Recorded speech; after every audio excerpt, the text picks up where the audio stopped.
नमस्कार मंडळी, श्री स्वामी समर्थ. आज आपण पाहणार आहोत अधिक मास महात्म्यामधील अध्याय 26. अधिक मासामध्ये जर आपण अधिक मासाची पोथी पठण किंवा श्रवण केली तर आपल्या आयुष्यातील दुःख, दारिद्र्य, गरिबी ही दूर होत असते. तसेच अधिक मासाचे पुण्यफळ देखील आपल्याला प्राप्त होत असते. त्यामुळे व्हिडिओ स्किप न करता शेवटपर्यंत नक्की पहा. श्री अधिक मास महात्म्य अध्याय 26. श्री गणेशाय नमः. श्री गजानन विघ्नेश्वर करी संकट परिहार, शुभकर्ण तो लंबोदर त्राता निज भक्तांचा. अग्निपूजेचा मान करी त्याची पूजती नर नारी, सर्वांचे मंगल करी तोची वरद विनायक. सरस्वती विद्यादेवता प्रसन्न होऊनी भक्ता, बुद्धी देई त्वरिता कृपा करूनिया. गुरु चालविती शिष्याशी प्रेरणा त्यांची पाठीशी, ती बोलावे मुखाशी गुरु शक्ती आगाध. वाल्मिकी म्हणती दृढधर्माला, उद्यापन विधी सांगितला, आता सांगतो दानाला कोणत्या व्रताचे गुण ते. व्यक्ती तितक्या प्रकृती लोक विविध व्रते करती, जे का शक्य जयाप्रती व्रतांत होते आचरे. कोणत्या व्रताच्या सांगते करावे कोणत्या दानाते, याची माहिती तुझशी देतो आता साध्यत. दिवस उपास रात्री भोजन यास म्हणती नक्त भोजन, त्या व्रताची सांगता जाण करावे विप्रभोजने. प्रतिदिन या अधिक मासाशी जे करीती उपोषणासी, दक्षिणायुक्त त्यांना गोप्रधानाने सांगता करावे. अमला म्हणजे आवळा चूर्ण अंगा लावून जे करीती नित्यस्नान, त्यांनी दही दूध दान सांग तसे करावे. भूमीवर करीती शयन त्यांनी उशी अंथरून, दान करावे पांघरून व्रत सांगता कारणे. अधिक मासी मौन व्रत करिता, घंटा दानात द्यावी ती मंदिरात. व्रतमूर्ती कारणे केशनके जे वाढविती, त्यांनी आरसा द्यावा अंती. पादत्राणे जे नच घालिती, त्यांनी दान करावे ते दीपदेवता मासभरी. असेल ठेवला ज्यांनी घरी, त्याने दीपदानाने पदरी. घ्यावा वैकुंठवास तो एका आड एक दिवस जे करती उपवास. त्यांनी व्रत समाप्तीस कुंभदान करावे, केल्या व्रताचे विप्रास दान देऊन पदरी घ्यावे पुण्य. विप्ररूपे तो नारायण तोची शिव हे बरे जाण, एक धान्य जे भक्षिती या संपूर्ण मासाती.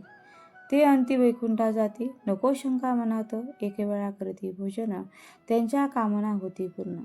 परमभाग्याने तो फिरून नृपजन्मास येतसे, दशमी एकादशी द्वादशी करी जो व्रतासी. त्यावर रमावर म्हणजे भगवान विष्णू खासी कृपा त्या करीतसे, एकादशीचे करता व्रत उपवासकात स्वर्ग प्राप्त.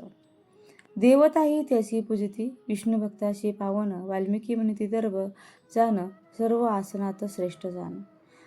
दर्भ महिमा किती म्हणूनच सांगू तुला मी आता, दर्भाचा त्याग कृपा करिता संग होय पापाचा. दर्भाचा दुरुपयोग कधी कदा न करावा, दर्भ नसती झाडावयास दर्भाचे पावित्र्य असे खास. दर्भाविन कृतकर्मास येत नाही पूर्तता, दर्भाच्या मुळाची ब्रह्मदेव मध्ये वसतो वासुदेव. अग्नी तो सदाशिव वास करून राहते, ब्राह्मण क्षत्रिय वैश्य यांनीच उपटावे दर्भ. हे सांगत असे आपला धर्म आज्ञा ती मोडू नये, पावसाच्या मधल्या पानावरी भोजन न करावे त्यावरी. वन्य कर्माशी वर जावे मंत्रोच्चार वर्जते, इतर नियमांचे पालन न करता करील उल्लंघन.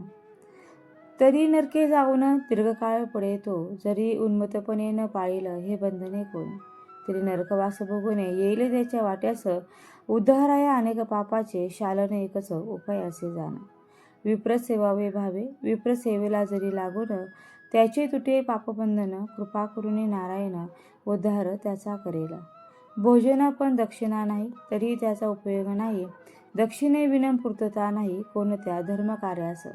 दक्षिणेविन ती व्रत समाप्ती करू जाता नरक प्राप्ती, अंधत्व वा कोडे फुटती व्रती उणीवर राहता. मिळे विप्राच्या आशीर्वादे सौख्य आणि उच्चपदे, पापशलनार्थ ते घडे आशीर्वाद दयांच्या. देवासमान विप्र मानावा नित्य त्याचा आदर करावा, भावभक्तीने पूजावा आशीर्वादा कारणे. मान राखावा विप्रवचनाचा, आदर करावा त्याचा, हाच मार्ग कल्याणाचा असे साधा सुलभ. ब्राह्मणाशी भूदेव मानती, अनेक त्यांचे पूजा करती, त्याचे सुख शांतीची प्राप्ती ईश्वर कृपे होत असे. विप्र तोषता देव तोषतो, आनंदाने आशिष देतो, त्याचाच भाग्योदय होतो लोकाचार सांगे. वाल्मिकी सांगती दृढधन्वाशी, नारायण सांगती नारदासी, तेच सुत शौनदिकांसी सांगती सुविचार. ती म्हणती राया, धर्माचे गुपित सांगितले तुझ सौख्याचे, व्रताचरण हे या मासाचे असे पुण्यकारक. या मासी जे व्रतास करती, त्याच्या भाग्यासही नाही मिती, ते भाग्यवंत ठरती प्रपंच आणि परमार्थ. सर्वसामान्य जीवांचे व्हावया उद्धारण त्यांचे, व्रताचरण अधिक मासाचे सुलभ मार्ग पुण्याचा. यथाशक्ती यथामती जे जे भजतील श्रीपती, त्यासी होय पुण्यप्राप्ती या अधिक मासात.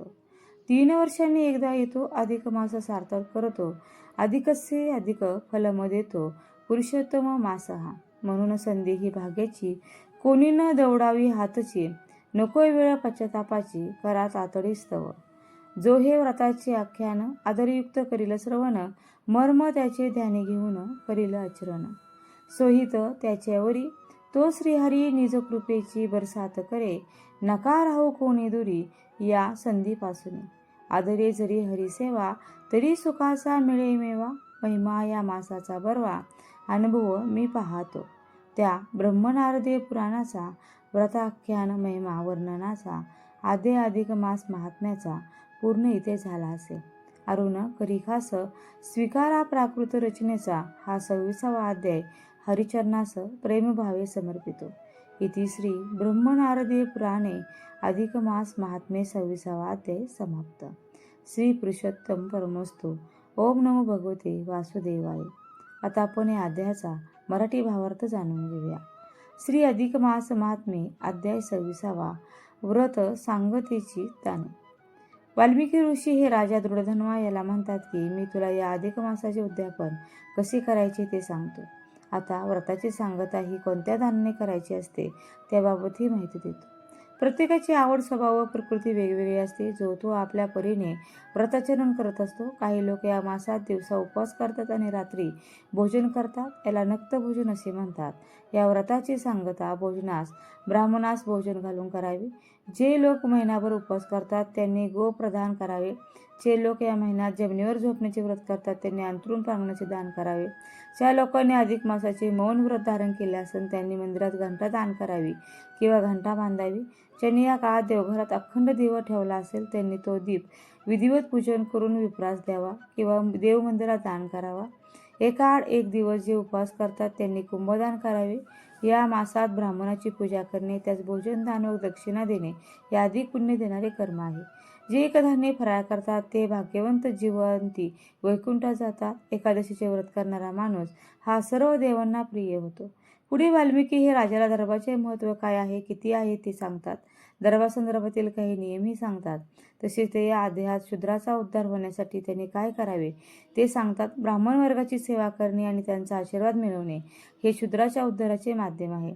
एका विप्रास दान दक्षिणा भोजन इत्यादी देऊन संतुष्ट केले तर भगवान विष्णूंची अशा उपकारावर कृपा होते. वाल्मिकी सांगतात की हे राजा, हा सर्व भाग नारायण ऋषींनी नारदांना सांगितला तोच मी तुला निवेदन केला आहे. यथाशक्ती यथामती जे जे कोणी त्या भगवान पुरुषोत्तमाची भक्ती करतात त्यांचे कल्याण होते. जो हे व्रताचे आख्यान आदरपूर्वक श्रवण करेल, त्याचे मर्म लक्षात घेऊन त्यानुसार आचरण करेल, त्याच्यावर तो श्रीहरी निज कृपेची बरसात करतो, यात काही शंका नाही. इथे ब्रह्मनारदीय पुराणातील अधिक मास महात्म्याचा व्रताची दाने सांगणारा 26वा अध्याय पूर्ण होतो. तुम्हाला हा अध्याय आवडला असेल तर व्हिडिओला नक्की लाईक करा, चॅनलला सबस्क्राईब करा, आपल्या मित्रपरिवारासोबत जास्तीत जास्त शेअर करा. व्हिडिओ शेवटपर्यंत पाहिल्याबद्दल अगदी मनापासून तुमची खूप खूप आभारी आहे. धन्यवाद. श्री स्वामी समर्थ. जय जय स्वामी समर्थ. रामकृष्ण हरी. जय जय रामकृष्ण हरी.